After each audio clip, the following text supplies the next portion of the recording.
Hello everyone and welcome! There is a lot of noise on the internet saying how League of Legends is dying. That is simply not the truth. The Call of Duty franchise is still hanging around, and World of Warcraft is nowhere near being dead, both of which had similar claims aimed at them. It takes a lot to kill a video game. It usually depends on the progression. Once the player is done with progression, it depends on the replayability. And once the replayability gets old, the game is dead. Of course, the developers can prevent this with frequent updates to keep the progression going. And that is exactly what I want to talk about today. I want to talk about progression in video games and how it works in League of Legends. So the type of progression changes with each video game genre. Let's start with the most basic one that you can see in RPGs. At the beginning, you pick a character, you go on a journey through some story if it is a single player game, or you get into the end game and you run some dungeons and raids if it is a multiplayer game. In other words, progression is going through the content the game can offer. But what about the games without any story elements or the sense of exploring the world? If you look at FPS games like Counter-Strike, there is no progression. The game is purely based on skill. There is no character you care about or a place you would want to go. You simply pick a gun and show the other players that you are better than them.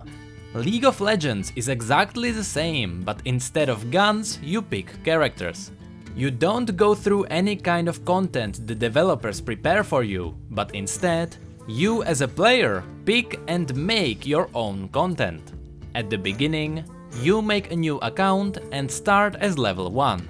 There is a progression to some extent because you still need to grind to level 30. Which, if you ask me, is utterly pointless and should be removed. The number that indicates your level has absolutely no meaning. Oh wait, it does have a meaning. It gives you points you can shove into the mastery tree, and if I could swear right now, I would. A system that gives you power as you quote-unquote progress through the game, even though you do the exact same things as everyone else at any level. It just doesn't make sense. You are basically making the players stronger for playing longer. The only progression that should be in a game based on skill is the increasing skill itself. And that is exactly where a lot of problems lie right now. If you have a game that is a really good esport, which let's be honest, League of Legends is, most of your loyal player base will be players that are trying to improve their skills and climb up ladders. Other players will just come and go, unless you give them some kind of progression outside improving their skills. If you don't do that and you make a mistake and upset your loyal player base, I am looking at you, Dynamic you will get a lot of hate. That is a topic for another time though.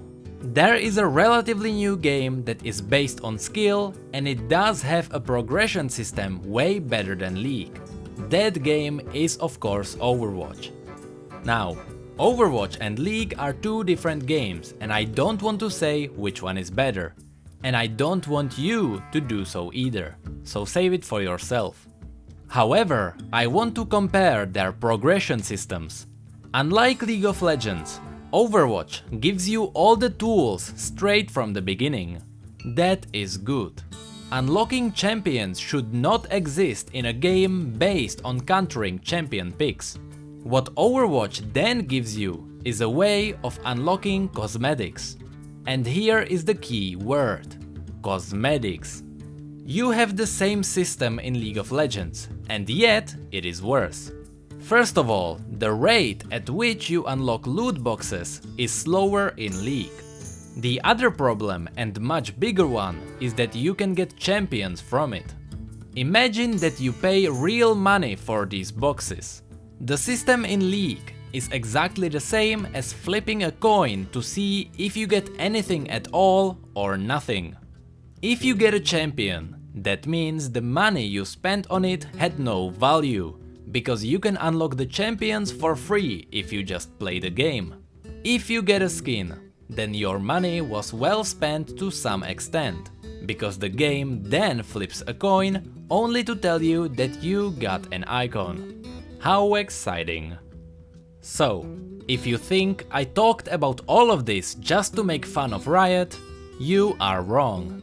I want to show you my fix that could easily make the Hextech system awesome. First of all, if you really want to keep the champion charts in, sure, but let us combine 10 of those into a random skin. That way they will have a really small value, but it is still better than nothing. Or what if it gave us a random chroma skin? What a perfect way to bring back that messed up opportunity. The second part of my fix is the chest upgrading. The reason why people don't like the Hextech system is because there is around 400 skins. The chance of you getting the exact one you want is really small. So, what if you could combine multiple chests and keys into a better chest that could guarantee skins of better value?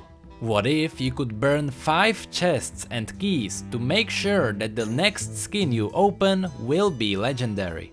That way, League would have progression and goals that people could aim for without having random chances ruining the fun. And with that final statement, I think that is it for this video.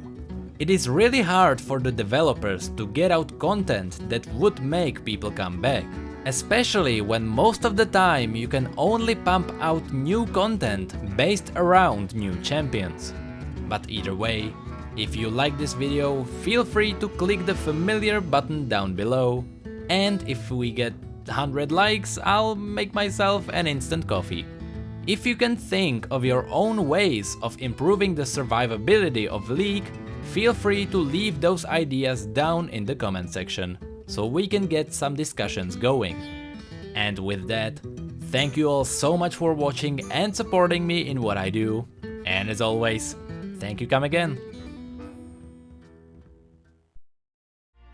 So, I really want to make a video about Pokemon Go. It is such an incredible phenomenon right now, and there are so many reasons why it was a huge success, even though there are better games that do exactly the same. I can't really remember the name of the one game that the same developer did before Pokemon Go, but apparently that game is better and still Pokemon Go is just more successful. I am currently playing it 24/7 pretty much, you know, when I wake up, when I go to sleep. Yesterday I went out at like 10 PM just to fight for a gym. That game is amazing. And it's because the gameplay is different. How many games make you go outside? Well, yeah, I would like to make a video about it, so if you wouldn't mind, tell me down below. So see you in the next one.